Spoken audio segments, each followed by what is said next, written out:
Hello guys, welcome in the bank mock winner. तो आज हम डिस्कस करेंगे कैसे एसबीआई क्लर्क प्रीलिम्स एग्ज़ाम में मैथ्स और रीजनिंग में मैक्सिमम मार्क्स को गेन कर सकें। तो ये स्ट्रेटजी बहुत ही फ़ायदेमंद होगी आपके लिए अगर आप इसको अप्लाई करेंगे। 15 डेज़ तक आप इसको कंटिन्यूसली अप्लाई करके देखें। उसके बाद में जो आपके इम्प्रूवमेंट आपको जो नज़र आएगा वो बहुत ही सरप्राइज़ होगा। तो प्लीज़ आप इसको अप्लाई करके देखें। तो देखिए, मैथ्स में आपको क्या करना है। सबसे पहले मैं आपको बताना चाहूँगा कि मैथ्स, रीजनिंग और इंग्लिश 3 सब्जेक्ट आपके प्रीलिम्स एग्ज़ाम में होंगे, जो कि मैथ्स में 35 क्वेश्चन, रीजनिंग में 35 क्वेश्चन और 30 क्वेश्चन इंग्लिश के होते हैं। मैथ्स के अंदर आप क्या करेंगे, देखिए मैं आपको बताता हूँ कि अप्रोक्सीमेशन को, इस शेड्यूल को आप डेली बेसिस पर रिवाइज करेंगे। अप्रोक्सीमेशन को आप डेली 10 to 15 क्वेश्चन करेंगे, डेली बेसिस पर 10 to 15 क्वेश्चन करेंगे। सिंप्लीफिकेशन के डेली बेसिस पर 10 to 15 क्वेश्चन करेंगे। ये आप कहीं से भी कर सकते हैं, गूगल कर लीजिए, कहीं पे भी मिल जाएंगे। अड्डा की पीडीएफ मिल जाएंगी आपको, आईबीपीएस गाइड की पीडीएफ मिल जाएगी। बहुत सारी पीडीएफ्स अवेलेबल हैं इंटरनेट पर, आप कहीं से भी डाउनलोड करके सोल्व कीजिएगा। क्वाड्रेटिक इक्वेशन के आप डेली बेसिस पर 10 to 15 क्वेश्चंस को सोल्व आउट करेंगे। नंबर सीरीज़ के भी आप डेली बेसिस पर 10 to 15 क्वेश्चन को सोल्व आउट करेंगे। नंबर सीरीज़ में आपको दोनों नंबर सीरीज़ को सोल्व आउट करना है, missing number series and wrong number series. दोनों के 10 क्वेश्चन अप्रोक्स सोल्व आउट करने हैं आपको। अब देखिए फ्रेंड्स, डीआई के अंदर आपकी 4 टाइप की डीआई हैं: लाइन डीआई, टेबुलर डीआई, पाई और बार चार्ट डीआई। अब देखिए फ्रेंड्स, प्रीलिम्स एग्ज़ाम में डीआई एकदम इजी लेवल का डीआई आता है। उसमें आपको बिल्कुल भी कठिनाई नहीं होगी अगर आप बेसिक चैप्टर्स को क्लियर कर चुके हैं। इसमें डीआई के अंदर आपके प्रीलिम्स में सबसे ज़्यादा इंपॉर्टेंस जो रखता है परसेंटेज। बिलीव मी, अगर आप परसेंटेज चैप्टर को अच्छे से कर लेते हैं तो आपका नहीं प्रीलिम्स, आपके मेंस तक आपको हर एग्ज़ाम में आपको बहुत बेनिफिट होने वाला है। तो प्लीज़ फ्रेंड्स, परसेंटेज चैप्टर को आप कम से कम 5-6 दिन तक जितने मैक्सिमम क्वेश्चन कर सकते हैं उसको कर लीजिए। ये आपको हर चैप्टर में फ़ायदा देगा और हर जगह आपको बेनिफिट मिलेगा इससे। तो डीआई के अंदर देखिए फ्रेंड्स, डेली बेसिस पर आप 2 से 3 डीआई को सोल्व आउट करें, डेली बेसिस पर इसको करें। केसलेट डीआई जो कि आजकल आने लगी है, प्रीलिम्स में आने के चांसेस बनते हैं, बट क्लर्क के पेपर में केसलेट डीआई मोस्ट प्रोबेबली नहीं आती है, कभी कभी फिर भी आ जाती है। तो आप डेली बेसिस पर एक केसलेट डीआई को एटलीस्ट सोल्व कर लें, जो कि आपको मेंस में काफ़ी बेनिफिट देगी। और SBI PO, IBPS PO, RRB PO में डेफिनेटली केसलेट डीआई आती ही आती है एक डीआई। तो फ्रेंड्स प्लीज़ आपको ये डेली बेसिस पर ये रूटीन को फॉलो आउट करना है। यह आपको देखिए, इतना पोर्शन जो है आपको 35 क्वेश्चंस में से 25 क्वेश्चंस यहीं से होंगे। आपके 25 क्वेश्चंस इन्हीं चैप्टर्स में से होंगे, 100% श्योर है। अब बचते हैं आपके only and only 10 marks question. वो 10 मार्क्स के क्वेश्चन आपके होते हैं अर्थमेटिक में से।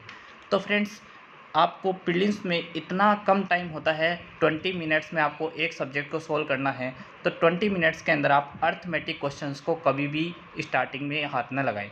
कभी भी अर्थमेटिक क्वेश्चंस को स्टार्टिंग में करने की कोशिश ना करें। अगर आप स्टार्टिंग में अर्थमेटिक क्वेश्चंस को करते हैं तो वो आपका टाइम बहुत कंज्यूम कर लेगा। अगर आप टाइम कंज्यूम कर लेंगे तो आप जैसे जैसे टाइम निकलेगा आप टेंशन में आते जाएंगे और आपका पेपर बिगड़ सकता है। तो प्लीज़ फ्रेंड्स, ये चीज़ को आप ध्यान रखें। कभी भी मॉक के अंदर भी आप जब ट्राई कर रहे हैं, घर पर बैठ कर के मॉक दे रहे हैं, तो भी हमेशा आप अर्थमेटिक क्वेश्चंस को कभी ना करें, अर्थमेटिक को लास्ट में करें।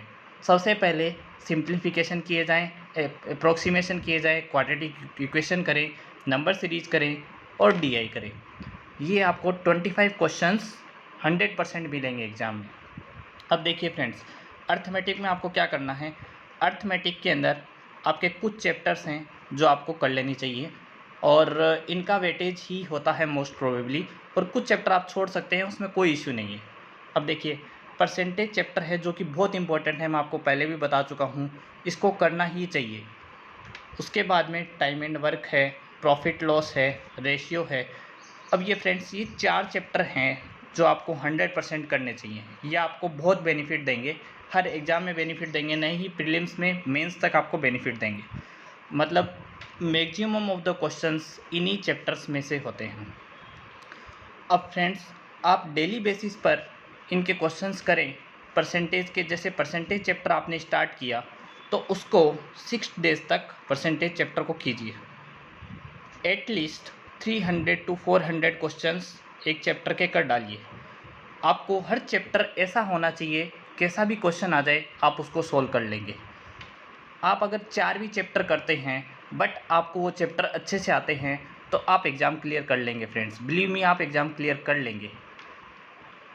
तो आप चैप्टर को इस तरीके से कीजिए, चाहे कैसा भी क्वेश्चन आए आपको बेसिक्स क्लियर होने चाहिए। उसके बाद में आप करेंगे टाइम एंड वर्क। इसको फिर से 6 डेज दीजिए और जितने मैक्सिमम क्वेश्चन कर सकते हैं आप उसको कर लीजिए। प्रॉफिट लेस को फिर से 6 डेज दीजिए और मैक्सिमम क्वेश्चंस कर डालिए। देन करिए रेशियो को, फिर से 6 डेज दे दीजिए इसको और मैक्सिमम क्वेश्चन को सोल्व आउट कर लीजिए। अगर आप ये 4 चैप्टर कर लेते हैं, बिलीव मी, आप 35 क्वेश्चन प्रीलिम्स में आते हैं, जो 35 में से आप 32 क्वेश्चंस ईजीली कर लेंगे। ईजीली, उसमें कोई इशू नहीं होगा आपको। आप 35 क्वेश्चंस को आराम से सोल्व आउट कर सकते हैं। अगर आपके ये चारों चैप्टर हो जाते हैं, उसके बाद में आप करें टाइम एंड डिस्टेंस को और फिर करें लास्ट में बॉटनी स्ट्रीम को। फ्रेंड्स, अगर आप ये सब कर लेते हैं इतने चैप्टर्स, तो आप मैथमेटिक्स क्वांट में अच्छा स्कोर कर पाएंगे। और नहीं ये प्रीलिम्स का है स्ट्रेटेजी, आप मेंस में भी अच्छी तरीके से स्कोर कर पाएंगे। प्रीलिम्स में तो आप इतना अगर पोर्शन कर लेते हैं तो आपको 25 नंबर्स तो यहीं मिल जाते हैं फ्रेंड्स। अगर आप अर्थमेटिक के ये चैप्टर्स कर लेते हैं तो आप 35 में 32 नंबर आराम से ला सकते हैं, इसमें कोई इशू नहीं है फ्रेंड्स। अब देखिए फ्रेंड्स, ये हुआ मैथ्स का। अब आपको रीजनिंग की स्ट्रेटेजी बताते हैं।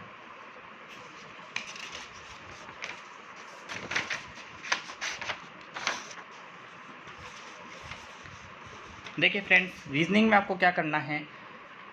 रीजनिंग में कुछ ही चैप्टर हैं जो आपको अच्छे से करने चाहिए, जो आपको पहले कंप्लीट कर लेने चाहिए।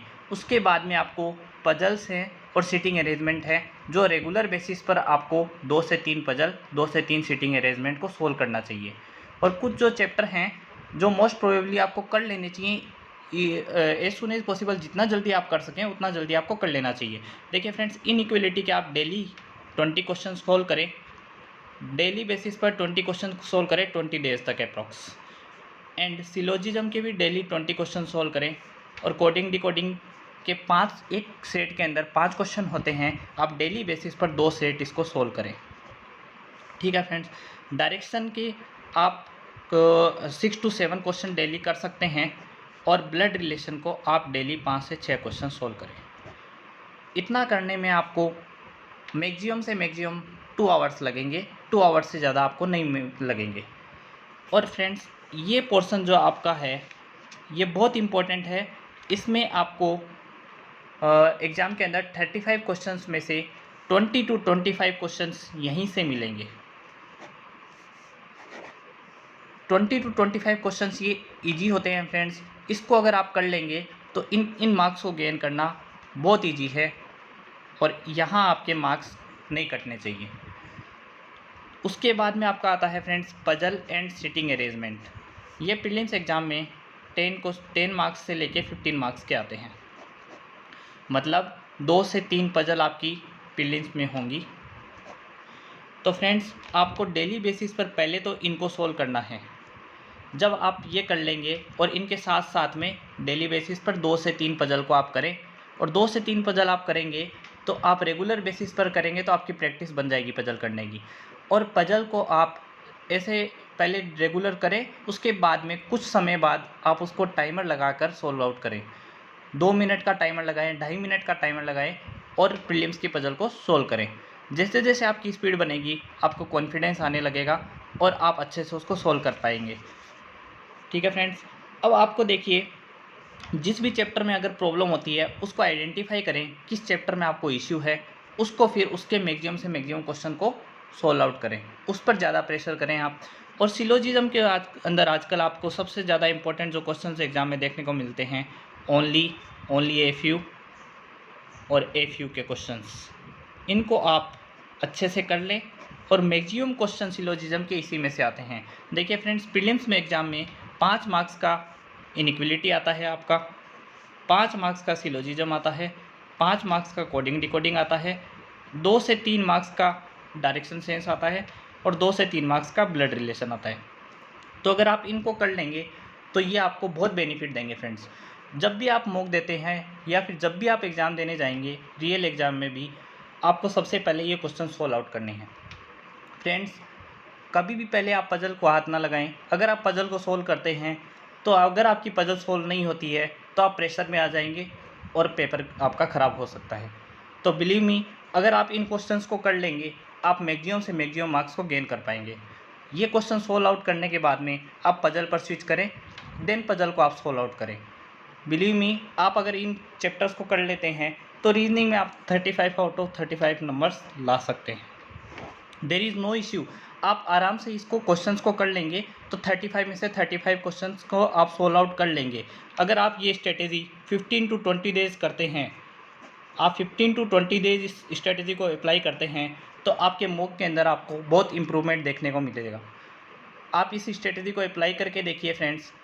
बिलीव मी, अगर आप 15 डेज़ के बाद में आप कमेंट करके बताइएगा आपको क्या इंप्रूवमेंट मिलता है और आपको ऐसे ही स्ट्रेटेजी वीडियो मिलते रहेंगे। Thank you friends. अगर आपको वीडियो अच्छा लगे तो लाइक कीजिए, सब्सक्राइब कीजिए और शेयर कीजिए। Thank you.